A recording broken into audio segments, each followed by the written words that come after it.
All righty then, podcast 44 with me, the world famous Stone Roadie Craig Reed, and my co-host visiting me from New Jersey, Ms. Kathy GODSEY.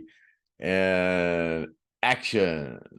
Is the clicker. Hi, everyone. Welcome to the Stone Roadie special Saturday night evening podcast.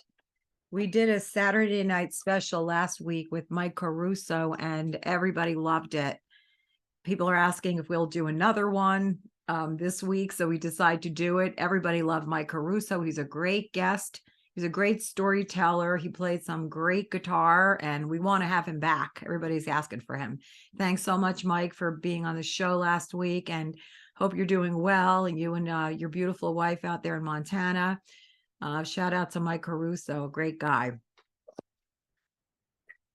All righty then. Hey, last week's podcast we did with me and Griff last Wednesday. We talked about giving one of these Hell House posters away that Griff painted actually, and then made these posters. But yeah, if you missed out on that, check out last Wednesday's podcast, and Griff and I will be doing one this Wednesday, and we'll be giving one of these away to one of you lucky listeners. And if you'd like, I'd even sign it, Craig Reed, the Stoned Roadie, or whatever else you'd want put on there. But yeah, and while you're at it, if you see a like and subscribe button on there, down there somewhere, don't be afraid to click on it. It don't cost you nothing. All righty then, Kathy GODSEY, what do we got going here on this Saturday night special? All right, a lot of questions. I've received emails from some folks asking me to ask Craig questions, and Facebooks and YouTube. So we're so happy everybody loves this show so much. So I'm going to start with Kyle Dominy. Kyle Dominy, I started to ask him Craig about a question last week, and we never got to part two. So Kyle said, please, I know Craig, he answered first part of the question, but please ask him about those sound checks. What were the sound checks like with Skynyrd? Oh, they varied from time to time. A lot of the times, if it was a venue that the band wasn't never used to or never played at before, the whole band would show up. But sometimes just Artemis would always show up to do a drum check, and most of the band there for the Street Survivor tour. I think we did a sound check everywhere we went, because it was it was a new thing, and we were usually at the front of the tour. We do sound checks, and the band do a little rehearsal, and a lot of times Ronnie wouldn't get up and sing with the band. He would just kind of wander around the venue, usually out by the soundboard, and just see what everything sounded like. But everyone was a little different, but sometimes they're necessary, sometimes they're not. Okay, great. So Kyle, there's your answer to your question, and we love all the support and feedback that you give up to the show every week. Okay, another question. This is from Doug Finns. That's the name he uses. Now, the little clicker thing that Craig uses, I know, Craig, people have asked this question before, but why do you not snap it in front of the microphone? I do snap it in front of the microphone, but you still can't hear it because this microphone cuts out on those, it's got a limiter in it. That's what you call it. And yeah, when my dogs bark or when I do this, yeah, you can't hear it. And that's a special SM7B Shure microphone. It's like the best one they make for podcasts, and it's actually the one that Michael Jackson used to record the vocals on the album Thriller. So it's a really good microphone. If you notice, any of the professional podcasters use this particular microphone. Except I got the Stone Roadie emblem here on there that my buddy Don Mars designed that for me. He does all my artwork here. And the one behind me here, yeah, that's all my buddy Don Mars. He distributes those little people that you might see me advertise on on have mine. Facebook. I got all kind of little people. Yeah, I got Kathy one, the teacher one, and she's got a rose in her head, you know, in her hair. She got a kick out of that. She took it to school and showed all her students. But And $25, and he makes just about every profession. They're great. So Don Morris sells them, actually. If you go on his website, you'll see them. Okay, so anyway, next question. Don D is somebody who's a subscriber and a regular listener. He has a question about those little glass slides that Gary used. Now, his question was, did Craig ever had to get the glass slides for Gary? And did he ever have to go to the store, buy bottles of Coracetin in the glass bottles, and dump out the medication to give those to Gary? No, never did. Never. That's where they come from, the old Chlorocidin bottles. All the old guitar players used to use those for slides. And yeah, that was, but yeah, they don't make those anymore. But somebody makes them. I don't know who. I haven't done that for a long time, so they're just I think it's just called a blues bottle from what I remember, you know, and yeah, it just looks like a Chlorocidin bottle, but yeah, that's what they are. But Steve actually used one that wasn't a Chlorocidin bottle. It was just like a tube, like a glass tube, about, I don't know, how long? That's 3 inches, 2.5 inches. Like that, about that long and about that big around. All right, there you go. And also Don D, he's referring to the memories of the old gray whistle test in November 1975. Do you have any memories of the old gray whistle test? God, that was a long time ago. Yeah, I remember doing it. Yeah, but it was like I was just a rookie roadie at that time. God, I hadn't, you know, I just got hired. We went to the studio and did a few months tour, and then we did a 1974 Europe tour with Golden Earring, and yeah, that was yeah, we did the old gray whistle test as soon as we got there, and it was like yeah, it was cool. I don't remember a lot about it. I really don't. I was, you know, more or less fascinated with the whole situation going on at that time. I don't really remember a lot about it. Plus, I probably was really, really stoned. Now, Ronnie was wearing a button during that performance.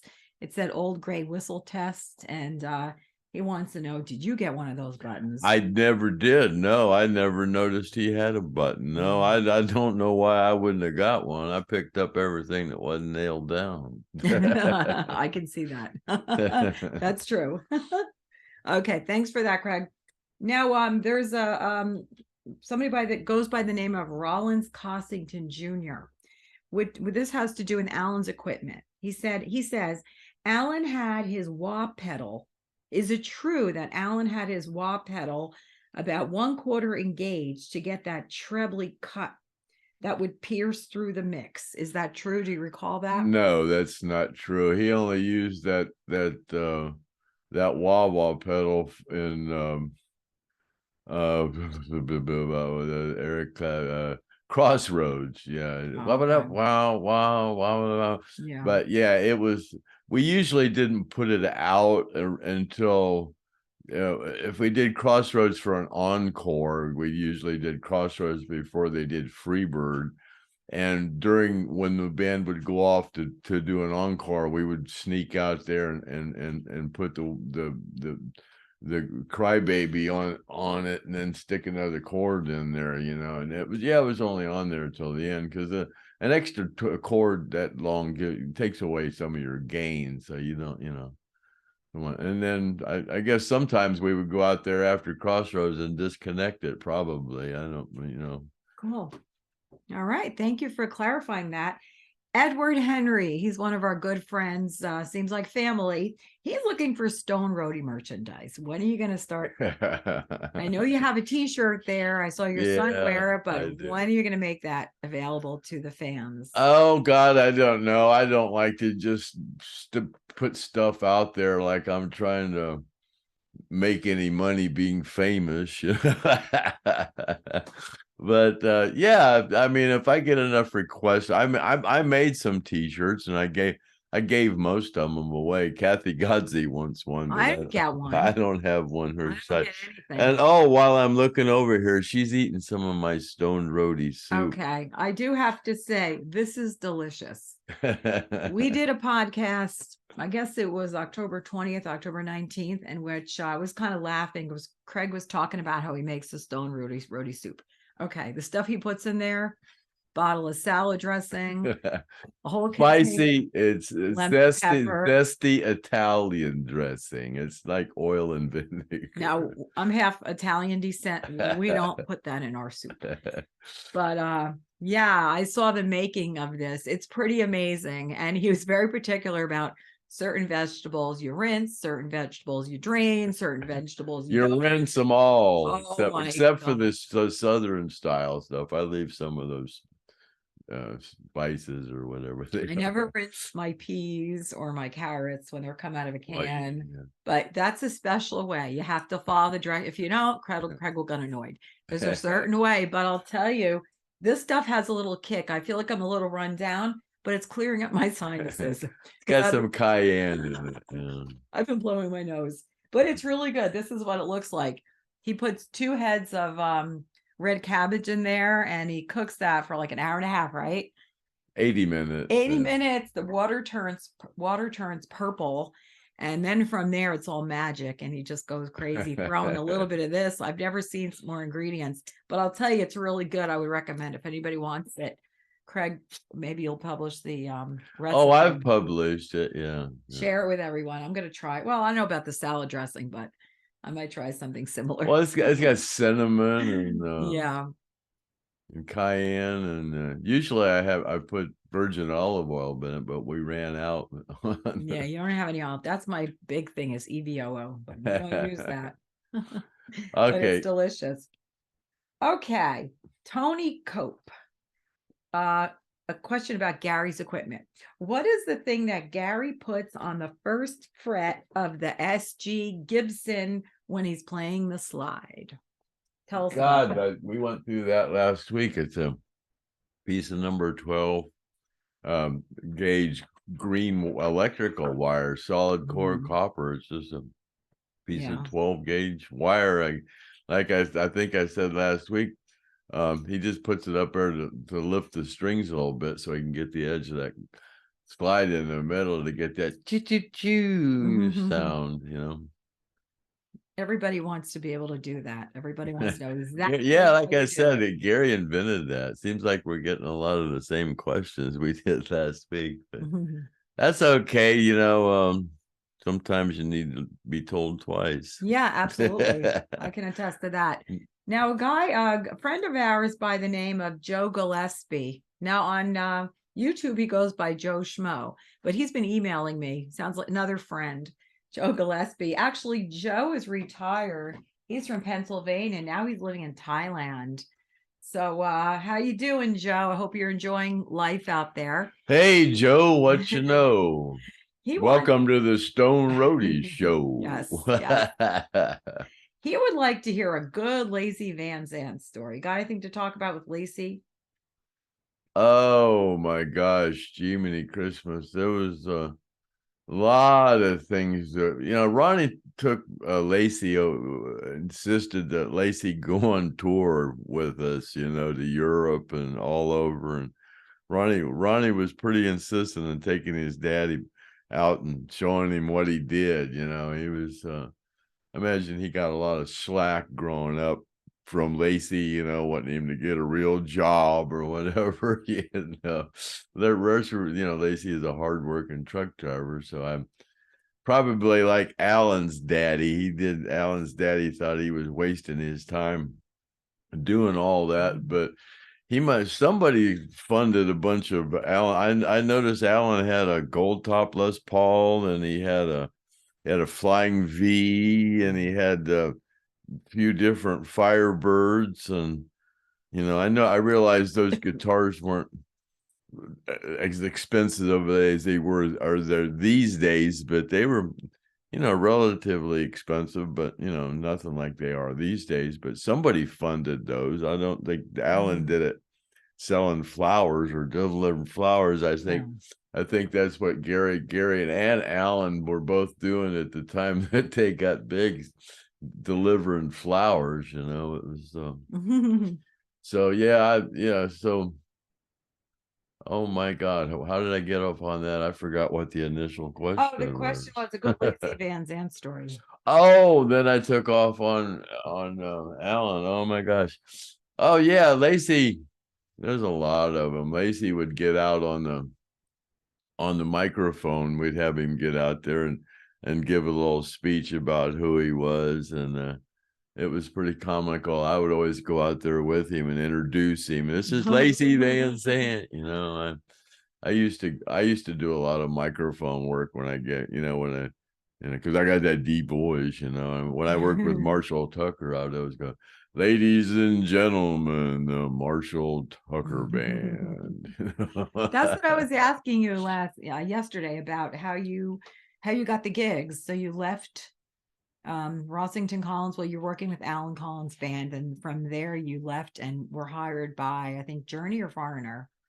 How did that happen? Well,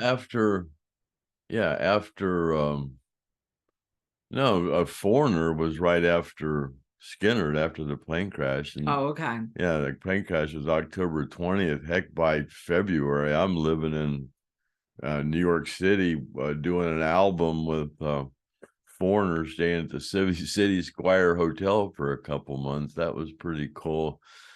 I never forget at 4:00 in the morning, all you used to hear is beep, beep, beep, beep, beep. I don't guess they're allowed to blow their horns like that anymore, but oh my God, it used to be ridiculous.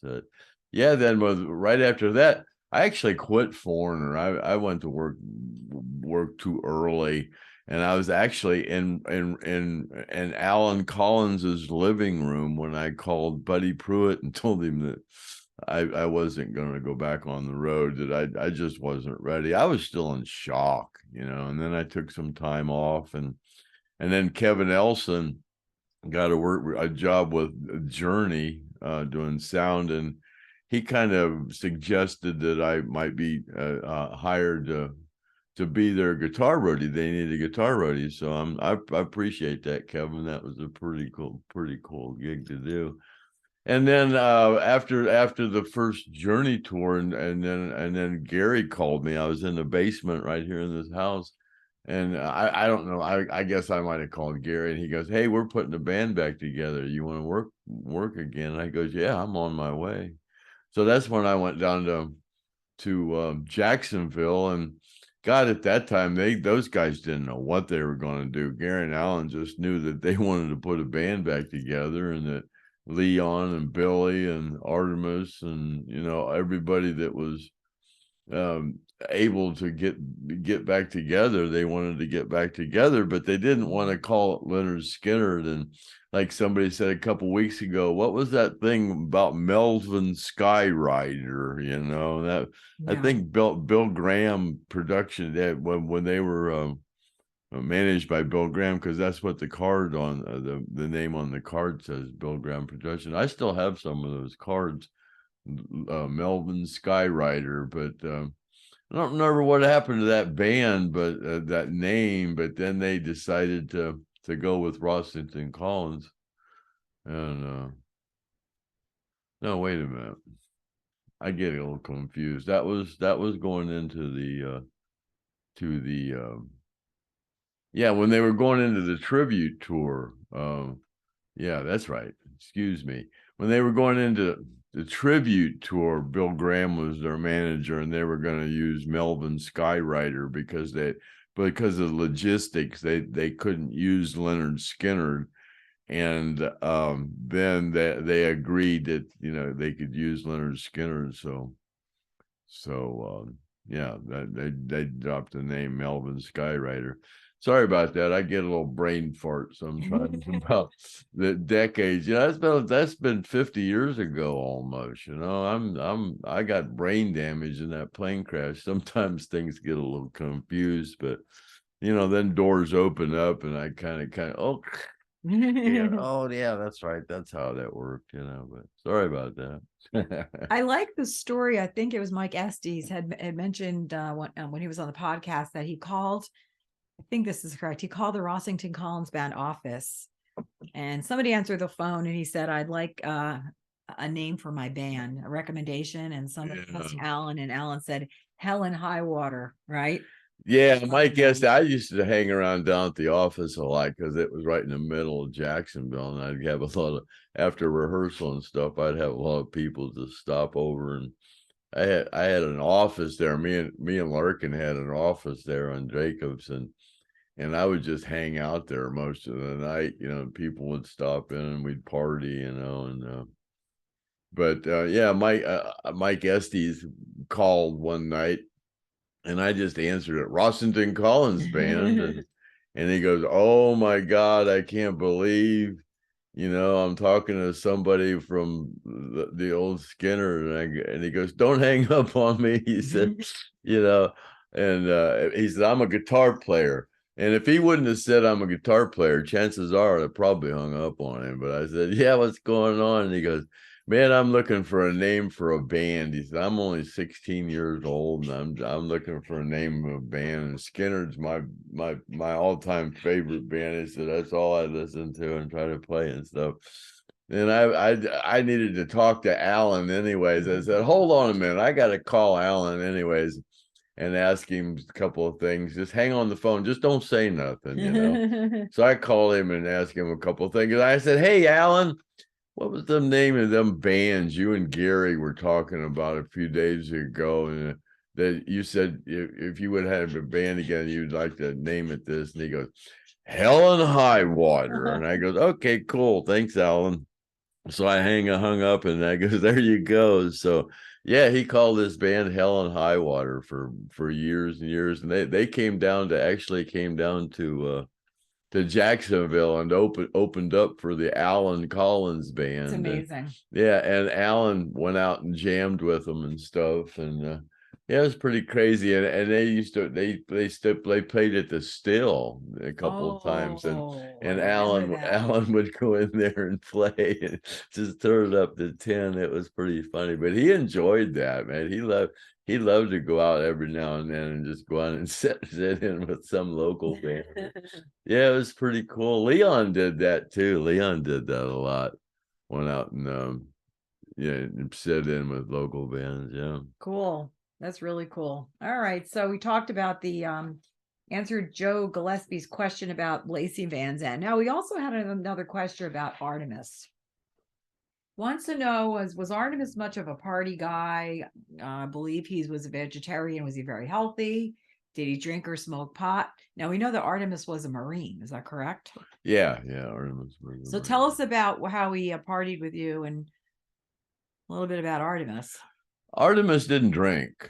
He didn't drink, or he was very healthy. I think we talked before about him and I just lived on Perrier water. Well, I lived on alcohol and Perrier water.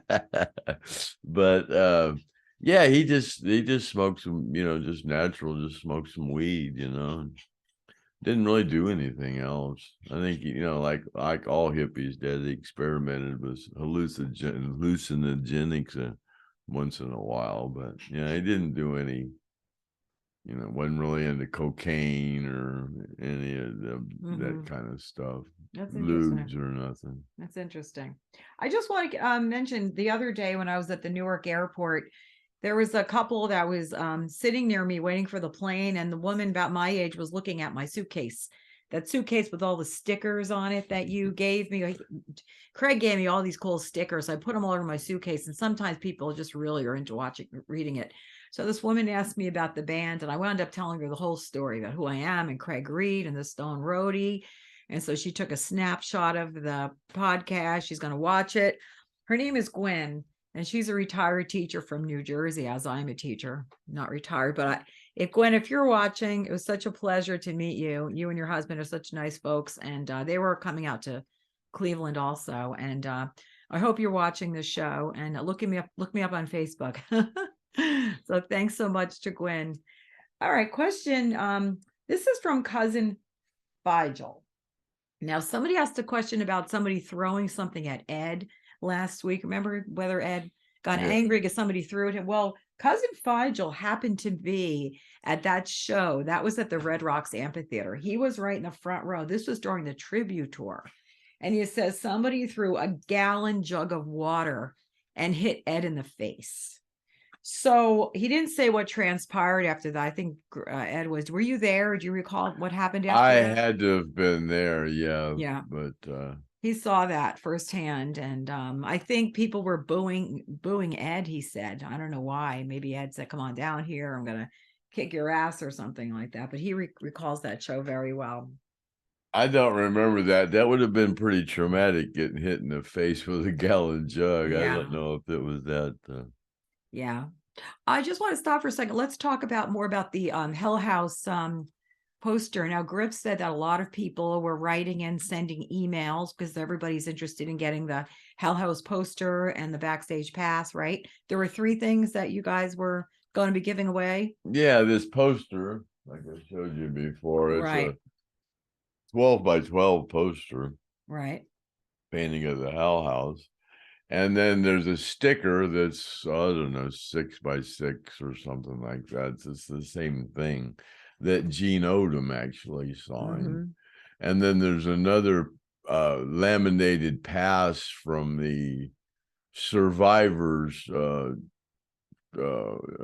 concert thing that Griff put on last year for a friend of his. And and I was there, and they showed my films, and it was pretty cool. And yeah, and Gene Odom signed the this pass that was there.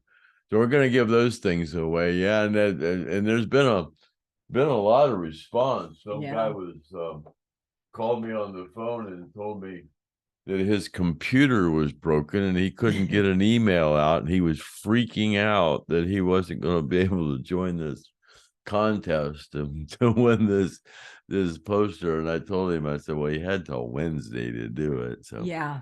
Well, there are ways. If you don't have a computer, if your computer's broken, you could go to the library, you could use somebody else's computer. There are a lot of ways to get around that. But Griff said that the response is overwhelming. People are writing in from other countries. Everybody wants these 3 items. So it's really nice that people are watching the podcast. Please like and subscribe. We're in the 700s. Let's get up to 1,000. You know, it doesn't cost anything. Just click the little button and then you're subscribed. That's it.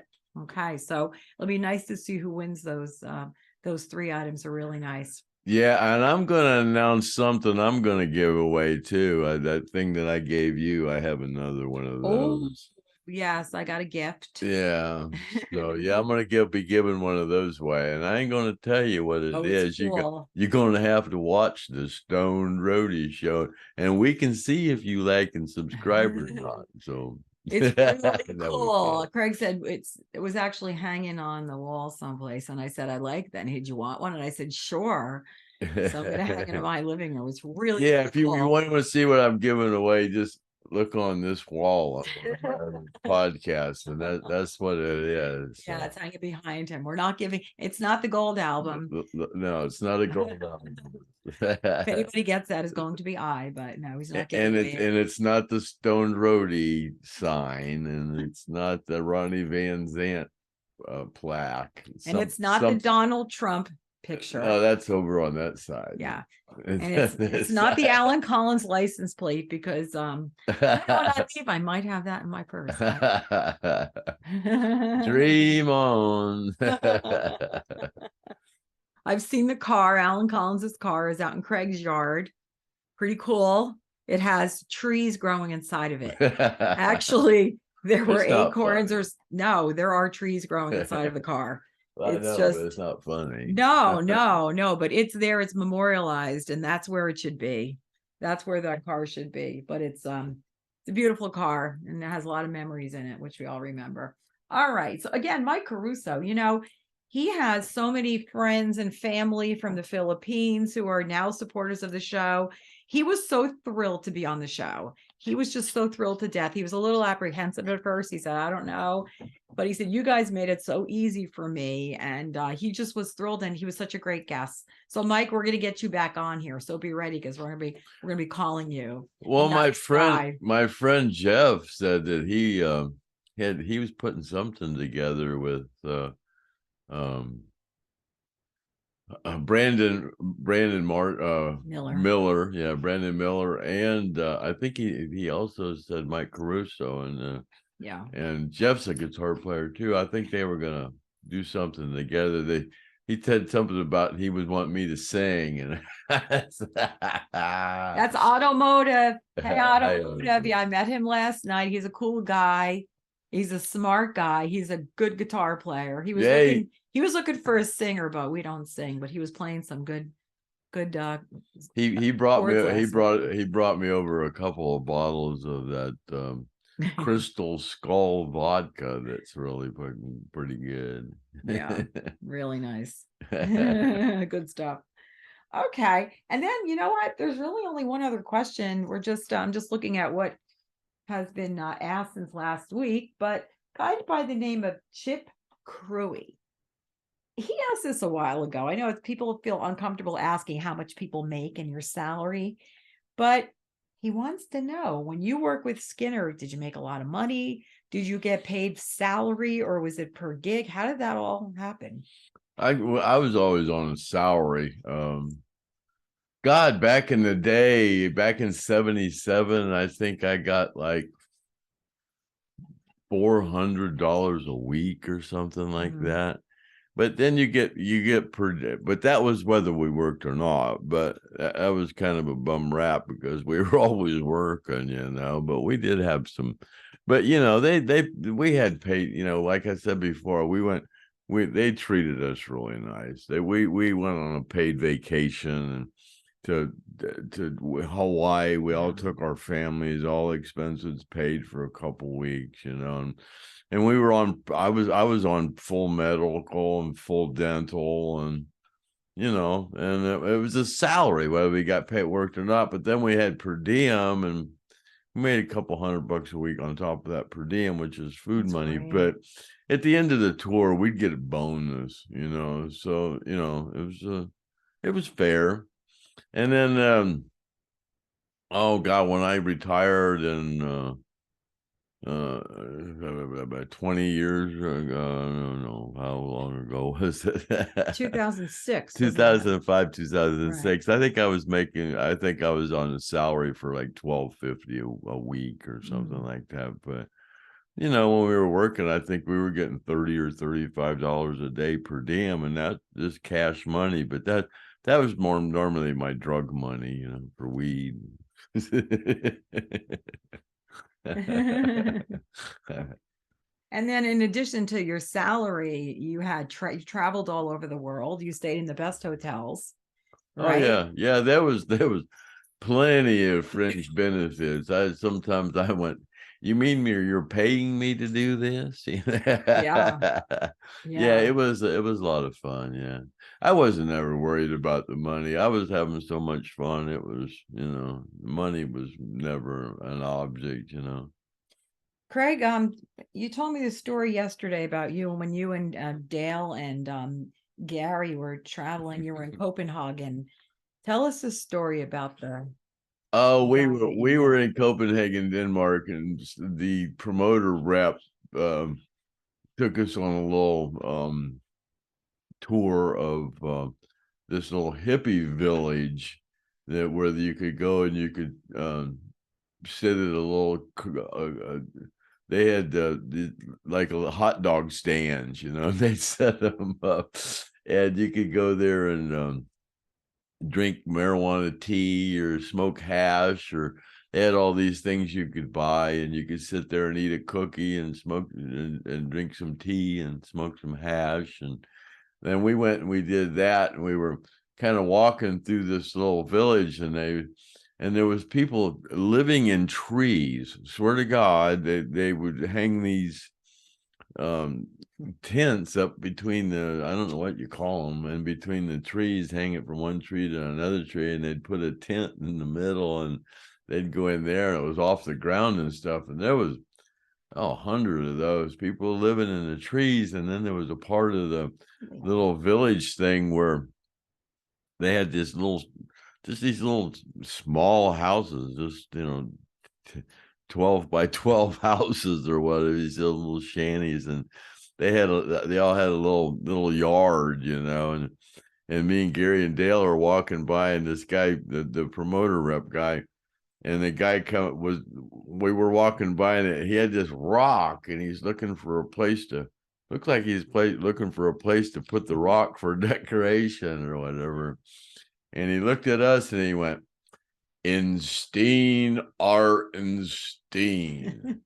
And we went, "Oh, cool, dude, but just don't throw that rock at us, So the guy he said, "You know what they said?" He said, "No idea." And the guy said, he said, "In Steen or a Steen, and that means a stone is a stone."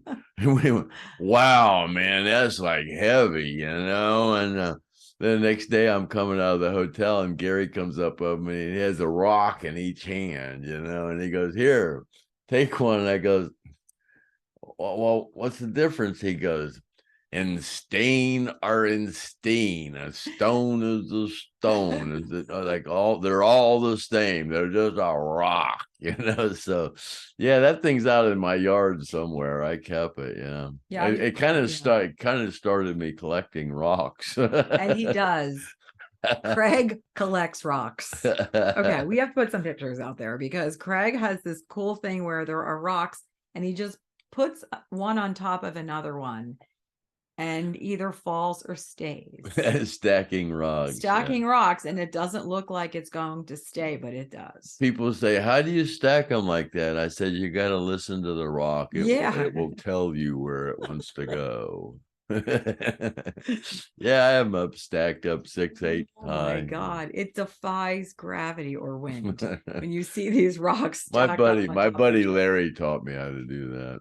Yeah, I just met Craig's friend Larry. What a cool guy. Very, very modest and very nice guy. And I met Craig's friend Jeff, Automotive, also nice guys. So it's really nice to come out to the Reed Palace, Empire Compound. The Fort Reed, people call Fort Reed because of my giant army tent in my backyard. They call it Fort Reed. Yeah, it's definitely an interesting place.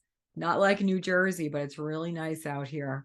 And the pizza's not the same, but it's pretty interesting. A little more pricey than New Jersey, but it's pretty fun. Pretty cool. So those are the questions from this week. Did you want to talk about anything else? Any idea who you're going to have next week? I know Griff is working on having a guest. Oh, right? Griff was telling me about. Oh my God, and that name is gonna. Oh my God, that name. Its name is gonna slip my mind. The horn player from the Muscle Shoals Swampers. Oh my God, I can't think of his name either. I know. I'm embarrassed. I can't think of his name, but yeah, he's with the Swampers, and apparently he's also in the Rock and Roll Hall of Fame. But I don't know if that's a for sure or not. Griff was telling me he was trying to get through to him, and I can't believe I can't remember that name. But, that guy is an amazing guitarist. Brilliant. I don't know why I can't think of his name either. Griff, what's his name? Honey, he's a horn player. He's playing the horn section. No, I thought Griff said he plays guitar. No, I didn't see him. Going by you're thinking of the wrong person. Okay. No, I'm thinking of the guy who Jimmy, you're thinking impersonator. No. That's different. That's the Unknown Henson. The Unknown Henson. That's the guitarist. Yeah. He's the guitar player. Yeah. I don't know the other guy. The Unknown Henson is the guitar player. I haven't seen him play, but I know that he did. Yeah, he's Ed King's good friend. Ed King said, "Man, the guy's his songs are really cool. They're put together really well. Yeah. Great guitar player. Ed, Yeah. you know, and if you can impress Ed King, that's pretty. Yeah. Pretty. So Unknown Henson, Griff is trying to get him on the show, and he talked to his wife or emailed his wife, and he's very busy, but he's working hard. And then this other fellow whose name you can't remember, who played Horn. Didn't know anything about, but I knew the guy that I was referring to plays guitar. Yeah, we don't rehearse these things, so it's kind of sometimes we just kind of go whoops. one time Kathy called me Gwag or something like that. Oh, Gwag. Yeah. I said you have to stop this. You have to edit this one. I just call you Gwag. So we'll just roll with that one. All right, Kathy GODSEY. I guess we're gonna call that a wrap, I guess. I think you need to sing. Podcast number 44, yeah. Happy trails to you until we meet again. And that was podcast number 44 of the Stoned Roadie Show Saturday night special with Craig Reed, the Stoned Roadie and the most famous roadie in the whole wide world forever and ever and ever since the dawn of time and all that. And my co-host, Miss Kathy GODSEY, holding my dog Leon. The liquor. Licker's down there being a good boy. For the liquor. These dogs are so cute. Oh my God. I love them.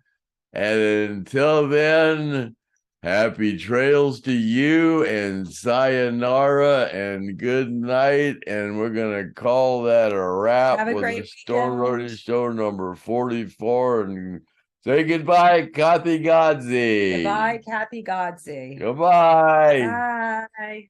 Cut. Okay, here we go. Oh, where's that button? There it is. See you later, after alligator, after a while, crocodile.